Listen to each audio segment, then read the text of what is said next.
Have you ever been interviewed before? A little bit.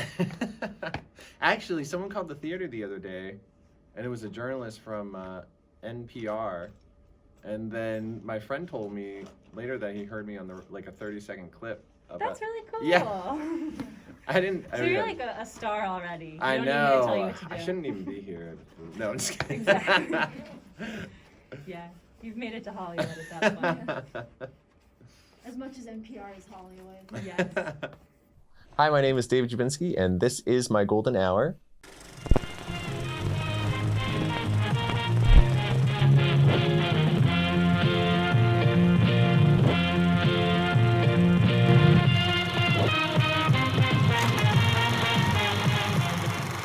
All right, we are recording. So, hello and welcome back to another episode of GDP, the Director's Cut, where we'll be diving in each week to a new and exciting addition to our plethora of guests that relate to the big GDP movie.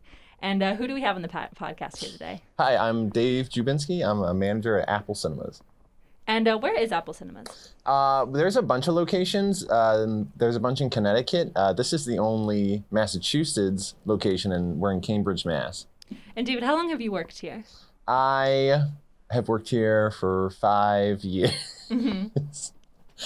And I normally have like a 5-year rule with myself where I don't work somewhere for more than 5 years. But I don't know. I think I'm going to break my rule with Apple Cinemas. You think you'll do like a 6th? Yeah, 6. I thought when we got shut down, I was like, oh, well, that fits my rule.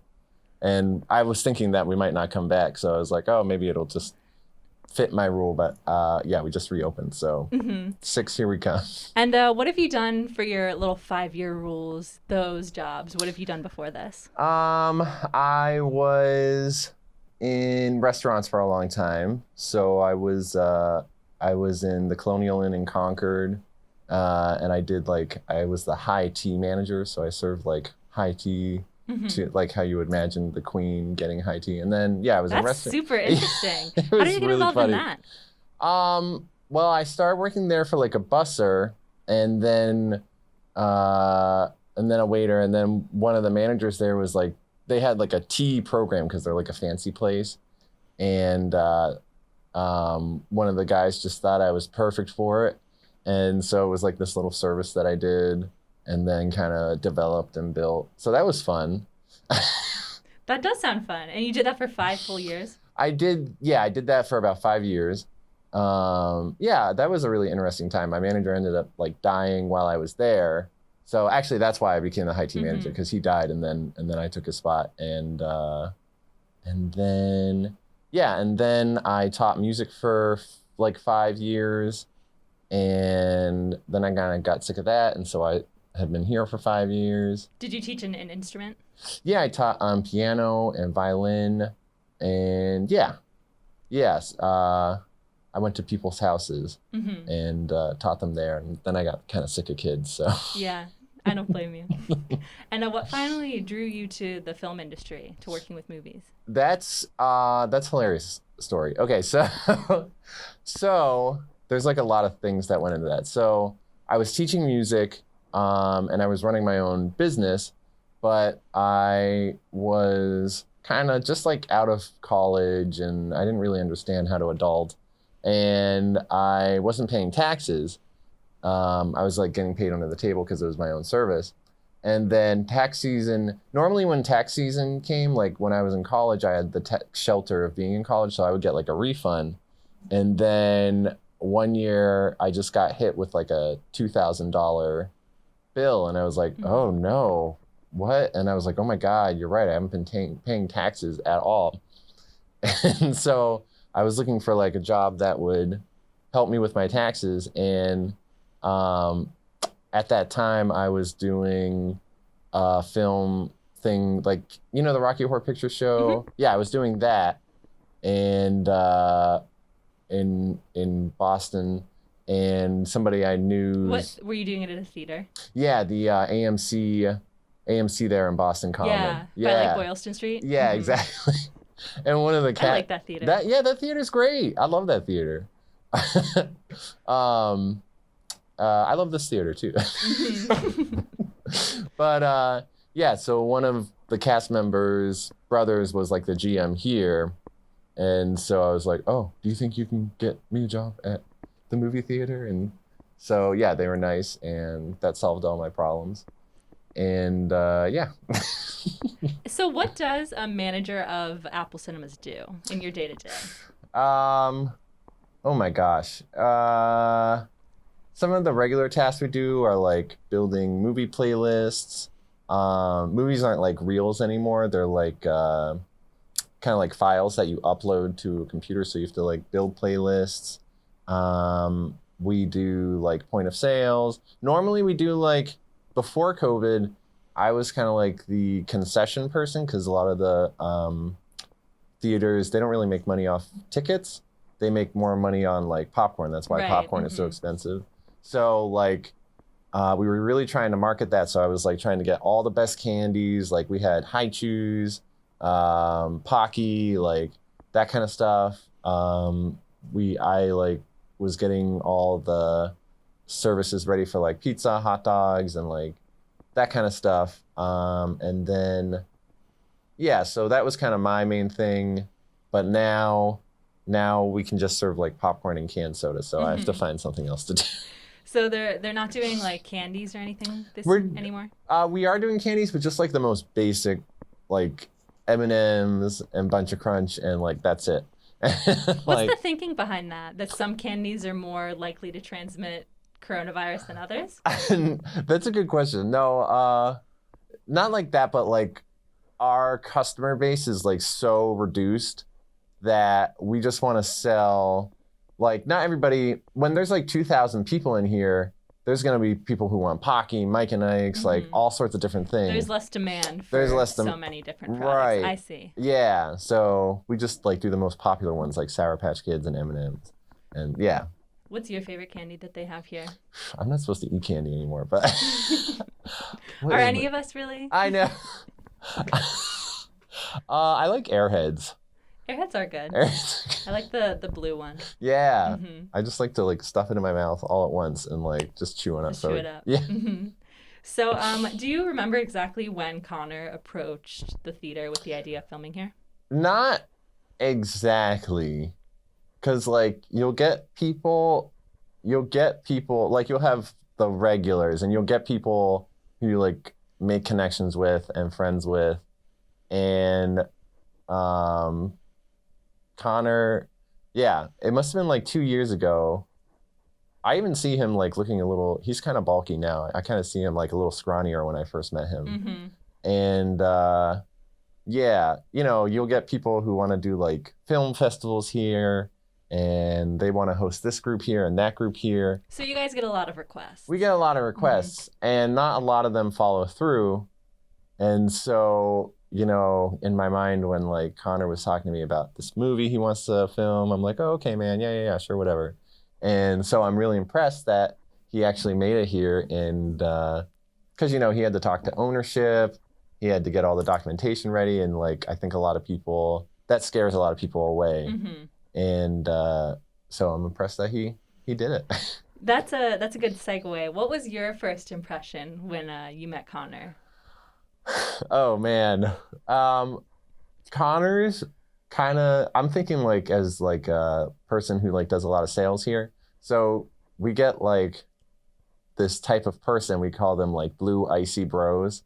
And it's just like someone who comes in, they want to see Sausage Party, they want to see Tenet, they want to see, what else? What's a bro movie?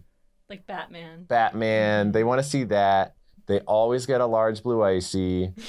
And like, so that was like I just kind of like grouped him in with like this population of customers we get. Is that like common movie theater slang? Like if you said that to another movie theater employee, like, he's a blue icy bro, they would know what you mean? That's a good question. I don't know. I don't know.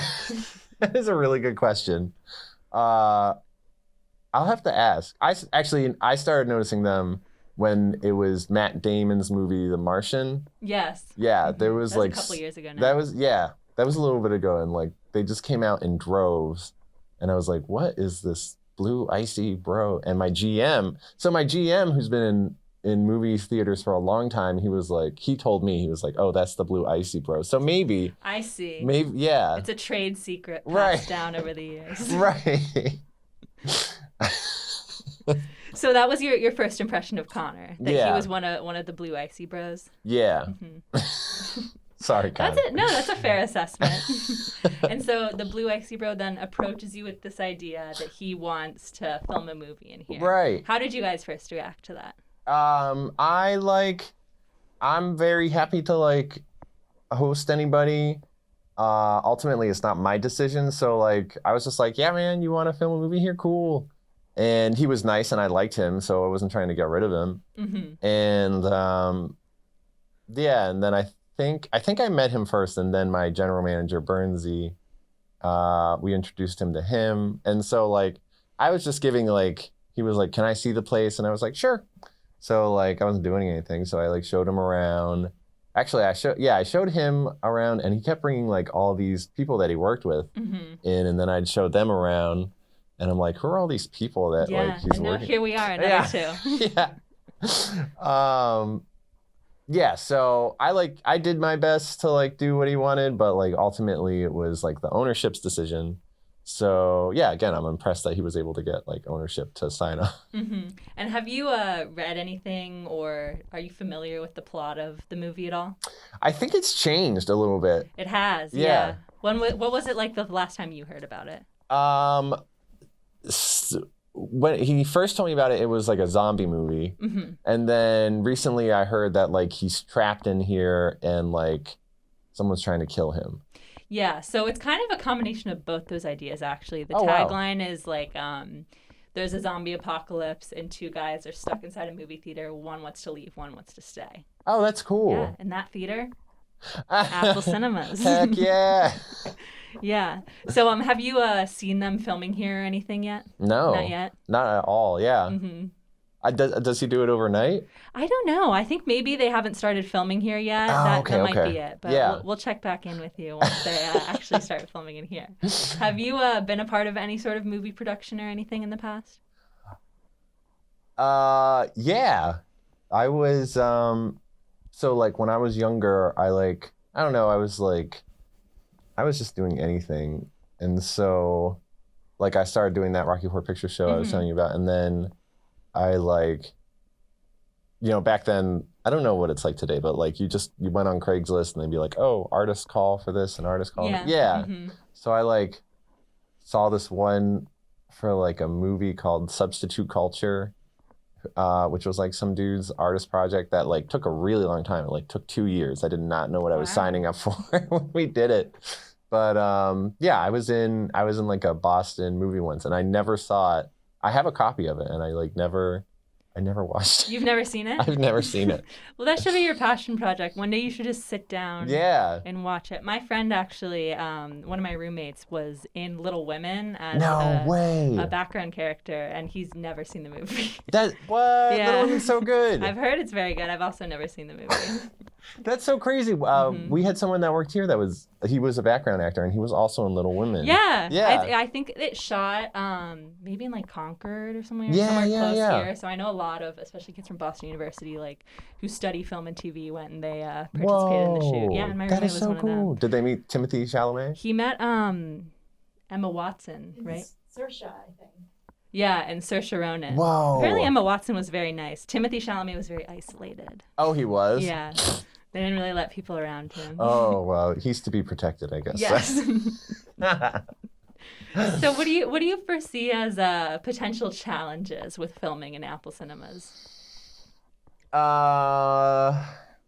If he wants to start getting a little wild with it, I don't know what I mean by that, but I could see ownership being why is this person doing this? We don't really like this. Mm-hmm. So he would have to be a little sneaky around ownership. What are some challenges? It's an old building. It's from the 50s, and it was renovated in the 90s. And so if you go outside, that's why everything looks so retro.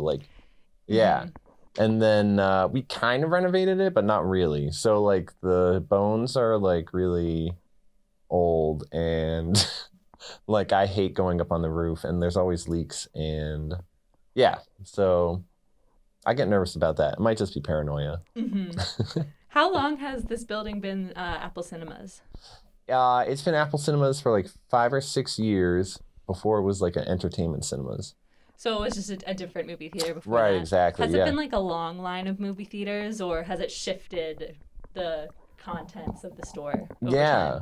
time? It's definitely been a long line of theaters. And I can't tell you, I can't remember, but like I found an old article from like when it was open in the 50s, and like the pictures were so surreal because I kind of like view us as, and I say this lovingly, like a trashy theater, Mm-hmm. and you know, everything's falling apart, and don't come here expecting like bougie, but we're cheap. Like we don't cost a lot. But so I was like seeing this picture in the 50s, and it was like some dude that worked here, and he was wearing a bow tie, and everything looked nice. And I was like, so anyway, so yeah, it was interesting to see like that, because it's clearly been through a lot of different hands.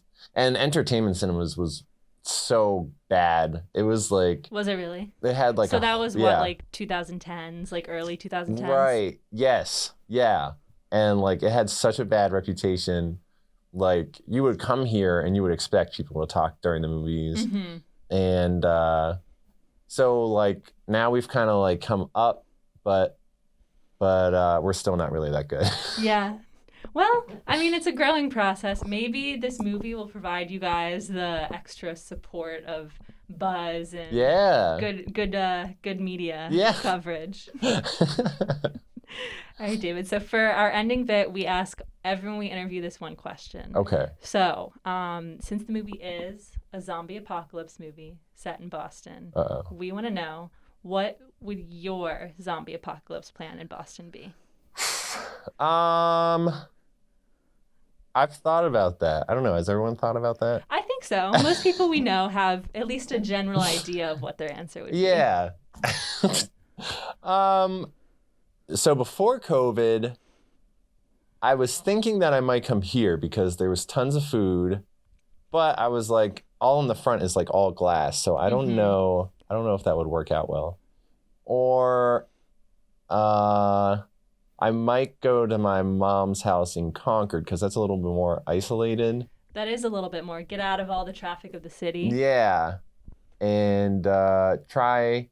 So I would start there, and then I would just try and keep going north, where I think that like zombies might get frozen or something. But would I get frozen too? I don't know. So you work here, and the big dilemma of the movie is, should the characters leave the theater or should they stay during the zombie apocalypse? What would you do? I would stay. You would stay? Yeah, Mm-hmm. absolutely. Because there's like a whole back room of candy, and like That could probably last you for a good amount of time. it could last for a long time. And that would be the perfect way to go out, I think. Yeah, I think Just so mouth too. full of gushers and Yeah. all that stuff back there. I really liked when I was like growing up. There was the remake of Dawn of the Dead, and they all got like stuck in a mall, and I thought that was, I don't know why they left the mall. I would have Mhm. just stayed there. Mm-hmm. Yeah, I thought that was really fun. Yeah. Well, David, you've been a great interview. Have you had fun? Yes, this was the best. So we have one more ending bit. Oh. I promise is the last one. Okay. All we need you to do is the opener and the closer. It's just 2 sentences. I'm going to explain it to you real quick. Okay. So you say, hi, my name is, and this is my golden hour. And then, hi, my name is, and that was my golden hour. Does that make sense? Yes. Okay, whenever you're ready. Okay. Hi, my name is David Jubinsky, and this is the golden hour. Or no, So my close, my David. golden hour. My golden hour. Okay, here we go. Hi, I'm Dave Jubinsky, and this was. How did See, I mess it's that up? harder than you think. It's harder Do than you other think. people do that? All the time. All the time. Hi, my name is David. Hi, my name is David Jubinsky, and this is my golden hour.